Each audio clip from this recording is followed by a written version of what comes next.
আজকাল আমাদের অনেক মুসলমান মেয়েরা আছেন, আমাদের অনেক মা বোনরা আছেন যে অনেক পারফিউম ব্যবহার করে, অনেক সুগন্ধিযুক্ত প্রসাধনী ব্যবহার করে তার আশপাশের পুরো পরিবেশটাকে মোহিত করে ফেলছে সুগন্ধি দিয়ে। সেটা ব্যবহার করে তিনি বের হচ্ছেন।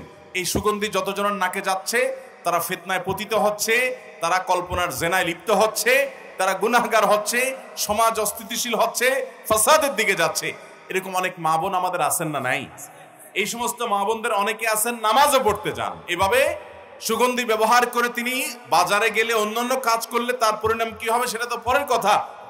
আপনি শুধু এটা চিন্তা করুন যে নবী করিম সাল্লাল্লাহু আলাইহি সাল্লাম এইরকম সুগন্ধি ব্যবহার করে কোন নারী যদি মসজিদে পর্যন্ত যায়, তার সম্পর্কে পর্যন্ত নবী সাল্লাল্লাহু আলাইহি সাল্লাম বলেছেন যে তার সালাত কবুল হবে না। তিনি মসজিদে গিয়ে নামাজ পড়লে সে নামাজ কবুল হবে না যতক্ষণ পর্যন্ত বাসায় ফিরে এসে গোসল করে তার শরীরে সে সুগন্ধি ধুয়ে মুছে পরিষ্কার করে নামাজ আদায় না করবেন। এর মানে কিন্তু এই না যে একজন নারী সুগন্ধি ব্যবহার করতে পারবেন না, 100 বার ব্যবহার করবেন। তিনি তার বাসায় সুগন্ধি ব্যবহার করবেন, নিজের লোকদের মধ্যে তিনি সুগন্ধি ব্যবহার করবেন, গায়রে মাহরাম কারোর কাছে তার সুগন্ধির ঘ্রাণ যেন না যায় সেটা তিনি হতে দিবেন না। দেখুন, এটা কিন্তু একজন মুসলিম নারীর আত্মসম্মান বোধের ব্যাপার। এই যে ইসলাম আমাদেরকে পর্দার কথা বলেছে, এই যে সুগন্ধের নিয়ন্ত্রণ, এটাও পর্দার কারণে। এই যে তাদের কণ্ঠকে আল্লাহ তাআলা কোমল করতে নিষেধ করেছেন তাদের সাথে কথা বলার সময়, এটাও পর্দার প্রয়োজনে। কেন? কারণ মুসলমান নারী অতি সম্ভ্রান্ত, তার ইজ্জত এবং সম্মানের মূল্য অনেক বেশি। রাস্তার মানুষ তাকে নিয়ে বাজে চিন্তা করবে, এটা কোনো আত্মসম্মান বোধ সম্পন্ন কোনো নারী সেটা হতে দিতে পারে? যে তার সৌন্দর্য দেখে তার শরীর নিয়ে, তাকে নিয়ে নানান নোংরা চিন্তা করবে অসুস্থ মনের মানুষগুলো, এটা কোনো মুসলমান নারী হতে দিতে পারে? এই জন্য আল্লাহ তাআলা পর্দার বিধান দিয়ে বলেছেন যালিকা আদনা আন ইউরাফনা। এটা এই জন্য দেওয়া হয়েছে যাতে চেনা যায় পর্দা দেখে যে এরা বাজারে মহিলা না, এরা সেই মহিলা যাদের মধ্যে সম্ভ্রম আছে, সম্ভ্রম এবং ইজ্জত রক্ষা করার গরজ আছে, যাদের আত্মসম্মান বোধ আছে। এরকম আত্মসম্মান বোধ সম্পন্ন নারী তারা নিজেদের ইজ্জতকে রাস্তা রাস্তায় বিলায় বেড়ায় না, মানুষকে নিয়ে জল্পনা কল্পনা, তাকে নিয়ে মানুষকে জল্পনা কল্পনার সুযোগ দেয় না। অতএব এইটার প্রয়োজনে একজন নারী তিনি সুগন্ধি ব্যবহার করবেন, তার নিজের আলোয়, নিজের বলয়ে তিনি বাহিরে যখন যাবেন পরপুরুষকে আকৃষ্ট করার উদ্দেশ্যে তিনি সেটা করবেন না।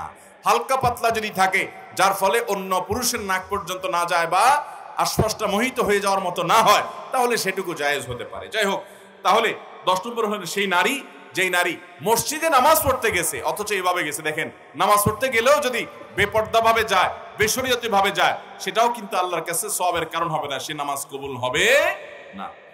11 নম্বর, ওই ব্যক্তি যে ব্যক্তি দান করে কিন্তু সে দানটা হারাম টাকা থেকে দান করে। এরকম লোক আমাদের দেশে আছে না নাই? অভাব নাই। মসজিদ, মাদ্রাসা, ওয়াজ মাহফিলে টাকা দেনেওয়ালা মানুষ হারাম টাকা যারা উপার্জন করে, এদের টাকাগুলো যদি নেওয়া বন্ধ করতো তাহলে মাহফিলগুলোর এত আলো ঝলমলো লাইটও থাকতো না। মসজিদ, মাদ্রাসা, ওয়াজ মাহফিল আমরা যারা করি, এর পরিচালনার সাথে যারা জড়িত, এদের মধ্যে খুব অল্প সংখ্যক মানুষ আছে যে ইসলামটাকে ভালো করে বুঝছে, যার কারণে না বুঝার কারণে তারা মসজিদটাকে চকচকা ফকফকা করার জন্য যে টাকা দেয় হুমড়ি খেয়ে নেয়। অথচ আপনারা যারা মক্কায় গেছেন তারা জানেন, আর ইউটিউবের মাধ্যমে বিভিন্ন ভিডিওর মাধ্যমে আপনারা যারা দেখেছেন তারাও জানেন যে মক্কা মসজিদে হারামের পাশে বুক পরিমাণ একটা ওয়াল দিয়ে রাউন্ড দেওয়া আছে। খেয়াল করছেন কখনো? এটাকে বলা হয় হাতিমে কাবা। এটা কাবার এরিয়া। ইব্রাহিম আলাইহিস সালাম যে কাবা পুনর্নির্মাণ করেছিলেন, এই জায়গাটা কাবার ভিতরে ছিল। এই যে কালো গিলাপে মোড়ানো আল্লাহর ঘর মসজিদ, এটার মধ্যে ওইটাও ছিল। কিন্তু নবী করিম সাল্লাল্লাহু আলাইহি সাল্লামের দাদা আব্দুল মুত্তালিব, নবী সাল্লাল্লাহু আলাইহি সাল্লাম যখন ছোট ছিলেন তখন উনি এই কাবা যখন ভেঙে পড়ে পুরান হয়ে গেছে, তখন এটার ভবনকে সংস্কার করে পুনর্নির্মাণ করার উদ্যোগ নিলেন। উনি একা না, কুরাইশের সব নেতারা মিলে। এটা যখন উদ্যোগ নেওয়া হলো, তারা ঘোষণা দিলেন, দেখেন তারা মুশরিক ছিলেন কিন্তু তাদের চিন্তা চেতনা কত শুদ্ধ ছিল এই ক্ষেত্রে যে তারাও এটা বুঝতেন যে আল্লাহর ঘরে হারাম টাকা ঢোকানো উচিত না। এই জন্য তারা ঘোষণা দিলেন, আমরা এই বাইতুল্লাহ পুনর্নির্মাণ করব, এটার জন্য ফান্ড কালেকশন করছি, যারা যা পারেন টাকা দেন, কিন্তু যে হারাম টাকা উপার্জন করেন তার টাকা আমরা নেব না। সমাজে কে হালাল টাকা উপার্জন করে, কে হারাম টাকা উপার্জন করে, সমাজের লোকজন কম বেশি জানে কি জানে না? আর হালাল টাকা সব যুগে বেশি থাকে না হারাম বেশি থাকে? তো হারাম বেশি থাকে সেজন্য হারাম টাকা নেয় নাই, আর যেহেতু নেয় নাই অতএব টাকার অভাব দেখা দিছে। তখন এই বাইতুল্লাহ নির্মাণের সময় নবী করিম সাল্লাল্লাহু আলাইহি সাল্লামের শৈশবে তার দাদা আব্দুল মুত্তালিব সহ অন্যদের নেতৃত্বে যখন এটা হয়েছে, তখন এই কাবা টাকার অভাবে এই হাতিম, যেটাকে এখন দেখেন ওয়াল বুক পরিমাণ ওয়াল ঘেরাও দেওয়া আছে, এই অংশটাকে কাবার ভিতরে বিল্ডিং করার টাকা ছিল না। সেই অভাবে এটাকে বারান্দার মতো বাইর করে রাখছে। আজও পর্যন্ত সেটা সেভাবে আছে। এখন টাকার অভাব নাই, কিন্তু ওইটাতে আর কেউ হাত দেয় নাই। সেটা যেন আমাদের শিক্ষা দেয় যে আমরা আল্লাহর ঘরে ধর্মীয় কাজে, ভালো কাজে হারামখোরদের হারাম টাকা না নেই। চেষ্টা করবো তো ইনশাআল্লাহ। আমাদের আসুন্নাহ ফাউন্ডেশনে মেম্বারশিপ নেয়ার জন্য যারা এককালীন 1 লক্ষ টাকা দিয়ে মেম্বারশিপ নেন, ওখানে আমাদের লেখা আছে যে হালাল টাকা থেকে দিতে হবে, মাস্ট। আমরা হারাম টাকা থেকে আপনাকে এই দান কবুল করব না। হারাম টাকা দান করবেন, গরিব দুঃখীকে দান করবেন সওয়াবের নিয়ত করা ছাড়া, যদি মালিককে দিতে না পারেন সেটা আরেক বিষয়। কিন্তু আল্লাহর ঘর, দ্বীনি কাজ, যত বেশি হালাল টাকা ইনভলভ হবে তত বেশি মানুষের ঈমান আমল মজবুত হবে, ওই প্রতিষ্ঠান থেকে মানুষের হেদায়েত তত বেশি হবে। আমাকে একবার কোথা জানে প্রশ্ন করেছে যে ইমাম সাহেব 7 দিন 7 বাড়িতে খানা খায়। সারা বাংলাদেশেই কম বেশি এরকম কালচার আছে যে ইমাম সাহেব 7 দিন 7 বাড়িতে খানা খায়, আর পয়সা আল্লাহ বাড়িগুলা বাইসে বাইসে কমিটির লোকেরা ঠিক করে। ঠিক না বেঠিক? এখন পয়সা আল্লাহ বাসুক, তাতে দোষ নাই, পয়সা আল্লাহ হলে তো আর খারাপ না। কিন্তু হালাল হারাম যদি বাস বিচার না করে শুধু পয়সা দেখেই প্রত্যেকের বাড়িতে টিফিন বাটি পাঠায় দেয়, আর হুজুরও খুব মোসে তাও দিয়ে খাইতে থাকে, তাহলে প্রশ্ন আসছে যে এই হুজুরের পিছনে নামাজ পড়লে নামাজ হবে কিনা। কারণ হুজুর তো হালাল হারাম বাস বিচার নাই, সবই ঢুকতেছে ভিতরে। আর হারাম দেহ এটা দিয়ে দোয়া করলেও দোয়া কবুল হবে না, পরিষ্কার হাদিসে বলা আছে। জটিল প্রশ্ন। অতএব ভাইরা আমার, আমরা দ্বীনি প্রতিষ্ঠান যারা পরিচালনা করব, ইনভলভ হব, চাকচিক্য একটু কম করব, তারপর হালাল টাকাকে প্রায়োরিটি দিব। ঠিক আছে তো ইনশাআল্লাহ? আল্লাহ আমাদেরকে তৌফিক দান করুন। তাহলে যারা হারাম টাকা দান করে তাদের সেই দান আল্লাহ কবুল করবেন।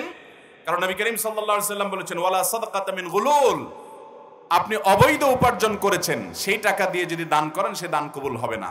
এখানে গুলুলের মানে হলো গনিমত বা যুদ্ধলব্ধ সম্পদ যদি আত্মসাৎ করে চুরি করে দান করে সেটা কবুল হবে না। অর্থাৎ এটা জাতির সম্পদ। ঠিক একইভাবে রাষ্ট্রের সম্পদ, জনগণের সম্পদ, জাতির সম্পদ চুরি করে, আপনার গম চুরি, টিন চুরি, বিভিন্ন জিনিস চুরি করে লাখপতি কোটিপতি হয়ে এরপরে যদি আপনি দান দক্ষিণা করেন, 2 পয়সার কোনো মূল্য আল্লাহর কাছে পাবেন না। নবী করিম সাল্লাল্লাহু আলাইহি সাল্লাম পরিষ্কারভাবে বলেছেন যে ওয়ালা সাদাকাতা মিন গুলুল, এই মানুষের জাতীয় সম্পদ আত্মসাৎ করে চুরি করে আপনি সাদকা করেন, সেই সাদকা কবুল হবে না। তাহলে আমরা 11 নম্বর কপাল পড়ার কথা জানলাম। যেই কপাল পড়ার দান তার আমল কবুল হবে না, সে হলো হারাম টাকা দান করে।